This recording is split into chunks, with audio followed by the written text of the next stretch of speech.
Next, let's take a look at how to select and work with some of these curves. I'm just going to move over to our normal selection tool. Now when we single click on a curve, we get to select the curve. You can see it shows up a little bit darker and with a crosshatch sort of appearance. But also notice that single clicking sometimes only grabs part of a curve, even though we drew that curve with one single tool. You can see that this part over here isn't selected yet. As I click on other portions, you can see that the curve is divided up into little segments. Now the program does this automatically, and it'll do it for every curve that we're looking at. If you want to grab the whole curve, a really quick way to do this is to double-click. Double-clicking grabs all the curve from beginning to end, and once the curve is selected, you can now grab it and move it around your workspace. Our selection tool also has a couple of other options available as well. Let me double-click on this top curve. And up in the Options section of the tool palette, we can see a Straighten and Smooth setting. These are actually tools themselves. If you click on Smooth, it will just smooth the line a little bit, and you'll notice that the curve has a few less bumps and wiggles.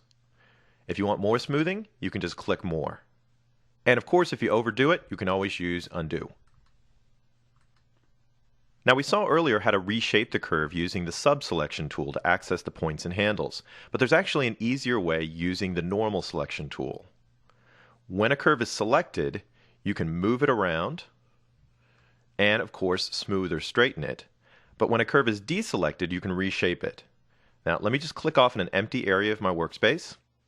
My curve is now deselected, and when I move the selection cursor near it, you can see that the cursor changes to show a couple of little extra icons there. Those icons indicate the ability to reshape our curves.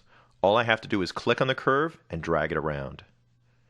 You can see that I'm basically reshaping that curve just like we did with the points and handles, but I don't really have to know where the points and handles are. I can grab the curve at any location and just pull. If you grab at an endpoint, you'll see that you have that corner cursor there, and that basically just moves that endpoint around. This is the same thing that'll happen at any corner point inside of your curve as well.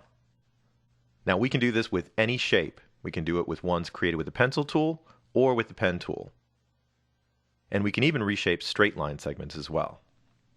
Now there's one more modification located in the Options section for the Normal Selection tool, and that's the big magnet icon here. That will turn on snapping. Now this actually is a setting for all the tools, and once it's on, it will stay on until you turn it off again.